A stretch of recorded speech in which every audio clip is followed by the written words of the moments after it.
Good morning, it's Friday, the 8th of May. This is Europe Today, and I'm Maret Gwyn, coming to you live from Brussels with the news and analysis to start your day. Coming up today, in a call with the European Commission chief overnight, US President Donald Trump threatened much higher tariffs on the EU unless the bloc slashes tariffs on US goods to 0% by the 4th of July. The pressure is on for the EU to push its embattled trade deal with the US over the line. We'll have the details. And the US says it has struck Iranian military sites following an exchange of fire in the Strait of Hormuz. Tehran says civilian areas have been hit. But President Trump claims the ceasefire is still in effect. Meanwhile, Israeli and Lebanese officials are set to hold further talks next week as the ceasefire in Lebanon falters. In other news, Ukraine's top negotiator Rustem Umerov is in Miami to meet with Trump's envoys after weeks of stalled progress in US-brokered peace talks. It comes as Moscow's unilaterally announced ceasefire is supposed to take effect and after Russia broke the longer truce proposed by Ukraine. President Zelensky has warned other states not to send their representatives to the parade in Moscow on Saturday. But first this morning to our top story. European Commission Chief Ursula von der Leyen and President Trump held a call last night amid rising transatlantic trade tensions. Trump has issued an ultimatum, adding pressure on EU negotiators to push the trade deal with the US over the line. For more, I'm joined by our correspondent, Stefan Grober. Good morning, Stefan. Good morning, Marit. So Trump is clearly not happy with the Europeans. What's at stake here? Yeah, he's losing patience on this one. It was somewhat in the air after we've heard similar statements from members of his administration in the days before. Now, here's what he said verbatim in his social media post. I've been waiting patiently for the EU to fulfill their side of the historic trade deal we agreed in Turnberry, Scotland, the largest trade deal ever.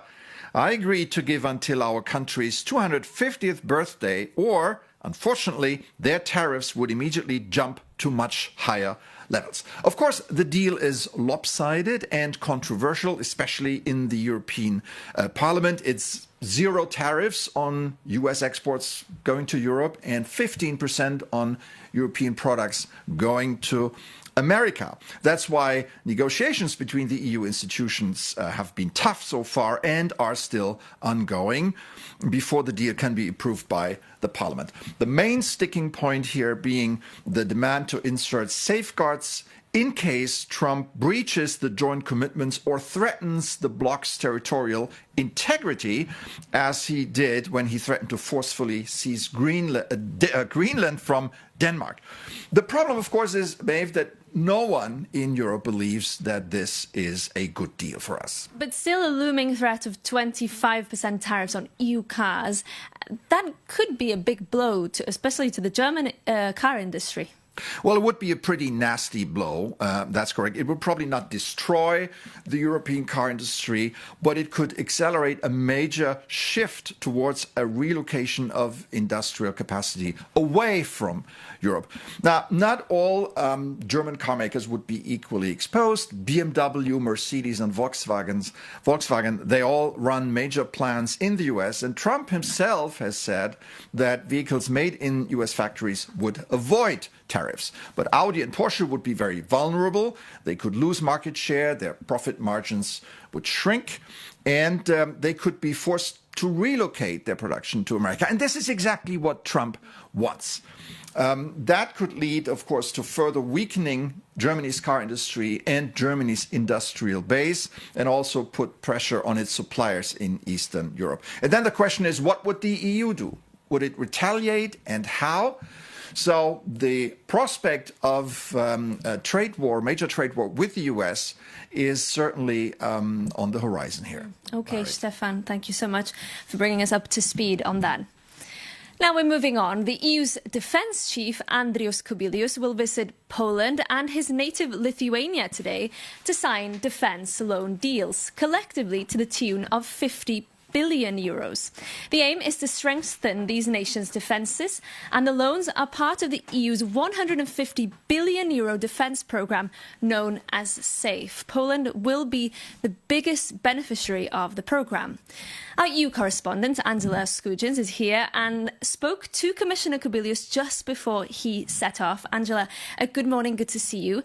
Tell us first, what will this money, when will it flow and what will it be spent on? Good morning, Marid. So the less juicy details first. 15% of the cash is expected to be dispersed by the end of the month to both Poland and Lithuania. The rest of the money should flow every 6 months, dependent on whether these countries adhere to the European Commission's rules. Now, this is, of course, part of the EU's big pitch to ensure the continent is fighting fit and can repel any foreign aggression, namely Russia. Poland is expected to receive the biggest envelope of cash. We're talking about 43 billion euros. They want to beef up their anti-drone defence systems as well as that eastern flank. So that's the land border between Poland and Belarus. Lithuania is expected to receive a smaller parcel of money, 6 billion euros, but they really want to amp up their land forces and buy ammunition as well as mines. 18 member states applied for this loan program, including Hungary. We know that the incoming Prime Minister, Peter Magyar, wants to put this on the back burner. However, I did manage to speak to the European Commissioner for Defence, Andrius Kubilius, before he took off to Poland and Lithuania today. I asked him about the significance of inking these deals. And it's very symbolic that we are doing that in Poland, because Poland is the country which is taking the biggest responsibility on the biggest amount of those loans, 42.7, if I am correct, billion euros. It's also very symbolic that we're doing that on Victory Day, showing really that we're ready, to deter and to defend ourselves.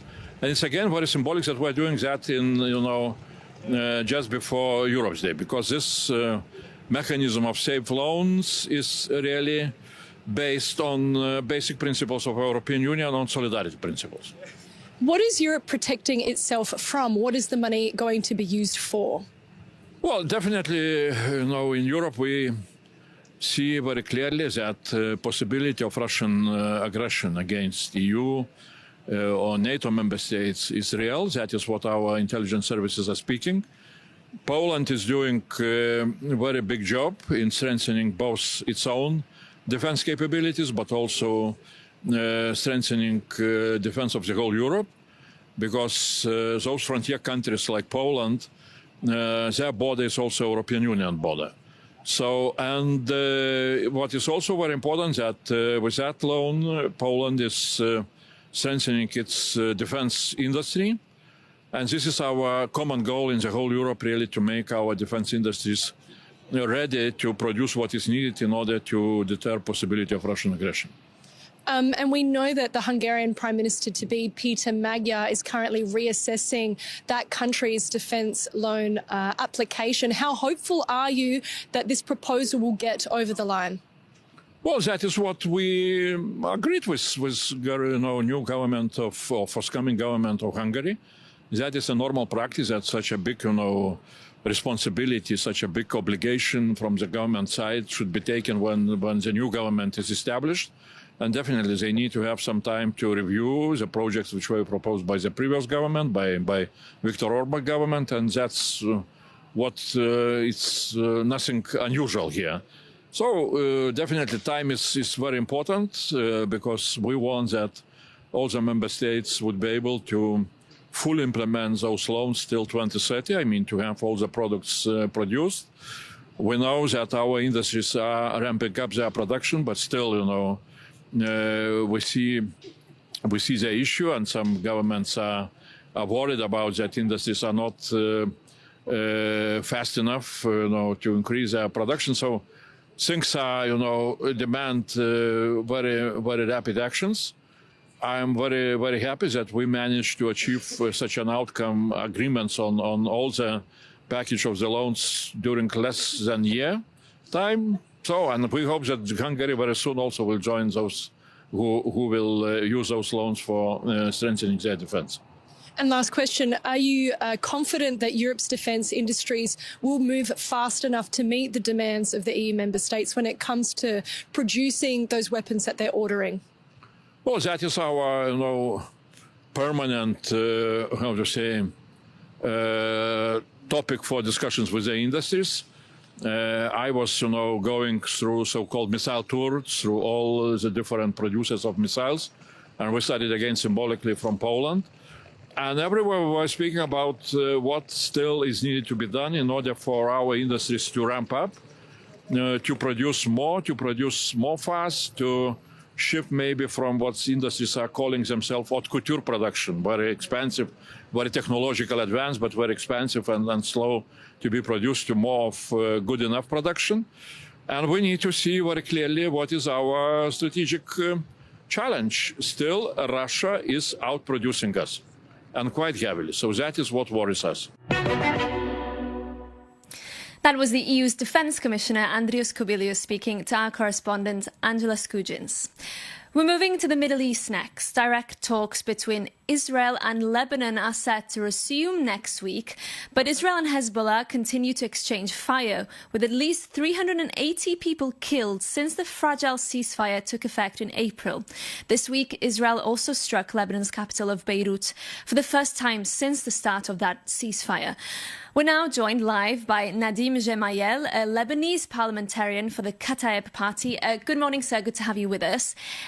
Can I start by asking you, is it fair to say now that the ceasefire has completely collapsed? And what does that mean for these talks between Lebanon and Israel? So let's start by saying that there was no real ceasefire during this last 2 weeks, because effectively small butter and skirmish were continuing between Israel and Hezbollah in the south of Lebanon. And of course, what happened yesterday in Dahye was like a proof that this ceasefire is very, very, very shallow. Now, just to put things into perspective, we need to ensure that there is no, we are not in a war between Lebanon and Israel. The real problem is between Hezbollah and Israel, between Iran and the West, including the United States and Israel, and we are paying the price as Lebanese people. Indeed. I will ask you about Hezbollah in just a moment, but I want to ask you about the Israeli side first, because we know the situation in the south, demolitions, shellings continue. Is that acceptable?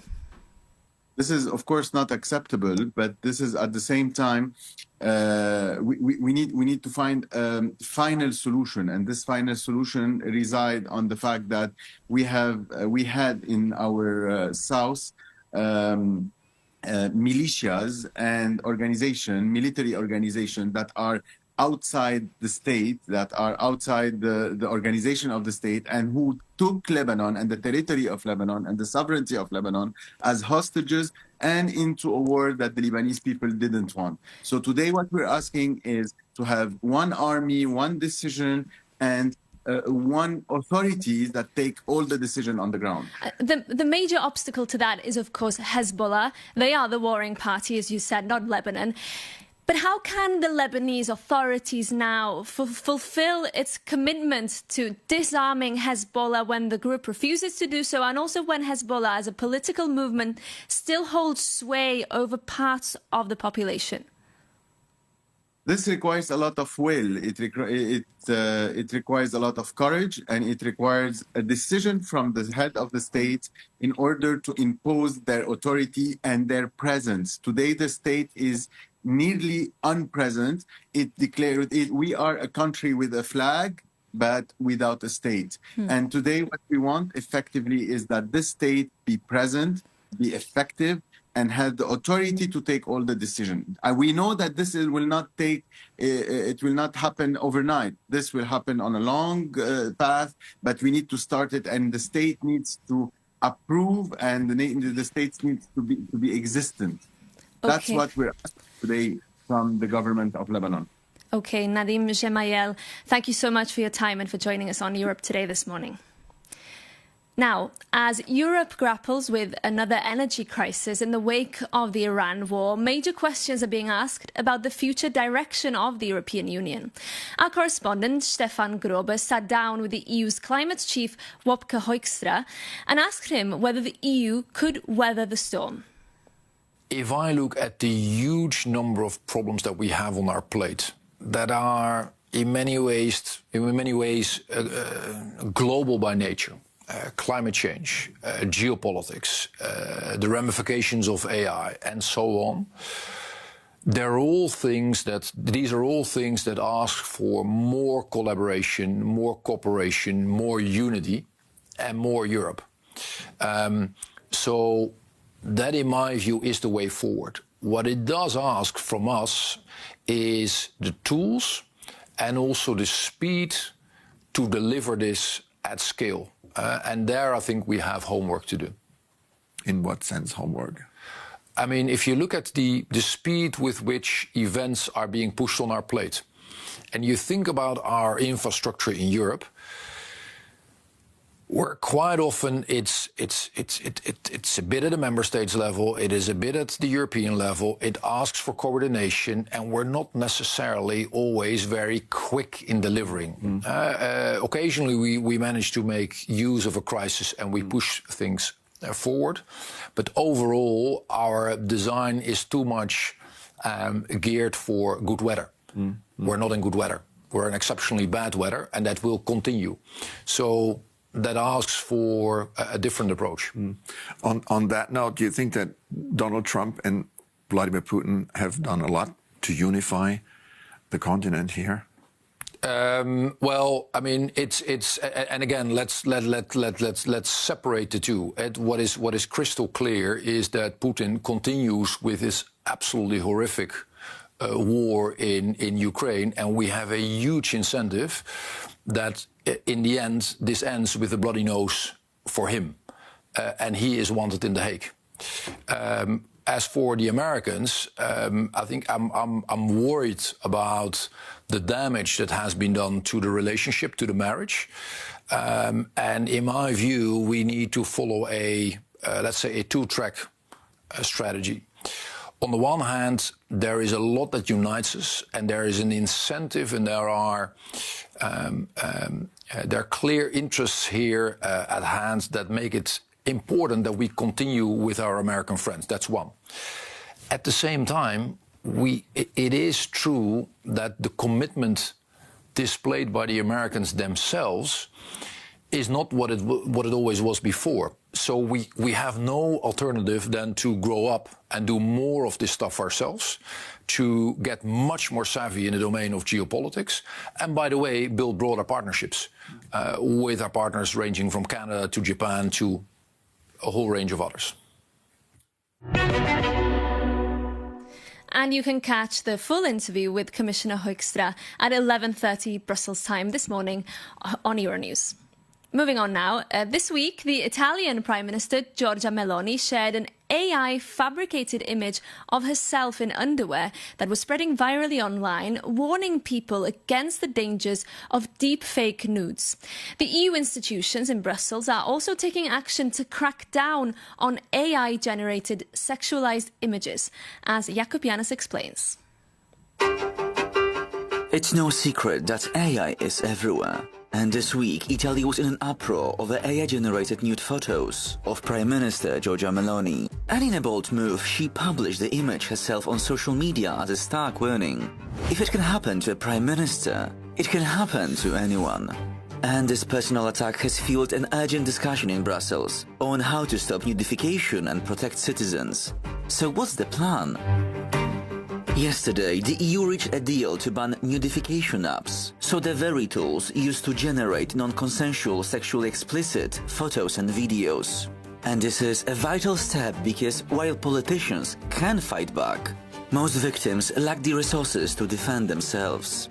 And this ban is a part of a broader update to the AI Act, so the EU's rulebook for artificial intelligence, and was designed to simplify the original rules and make them more innovation-friendly for growing businesses. And usually EU law moves slowly, but Brussels has put this issue on a priority fast track. And the specific ban on nudification apps is expected to be fully enforceable across the Union by December this year. Alright, but what if you become a victim today? For now, you can use existing national privacy laws to insist that fake content is removed, especially after the GDPR rules. And since your image is your personal data, you have a legal right to erasure. a practical way to force platforms to hit the delete button immediately. And we know this all too well at Euronews. Our stories and journalists have been targeted by AI fakes, with voices manipulated and images stolen by coordinated disinformation campaigns, or even outlets like Russia Today. And we always report these cases, so if you happen to find a deepfake of yourself, you should not wait and report it too.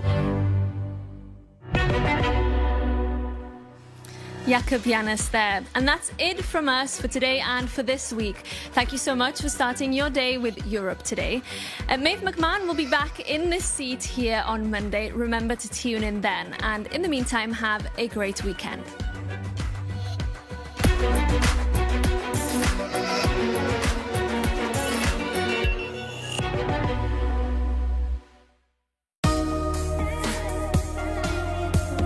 Et notamment comme elles sont habillées. C'est-à-dire que Madame Braun-Pivet, vous allez la voir. In the picture, the politician is pictured alongside Najat Vallaud-Belkacem, the former Minister of Education under ex-socialist President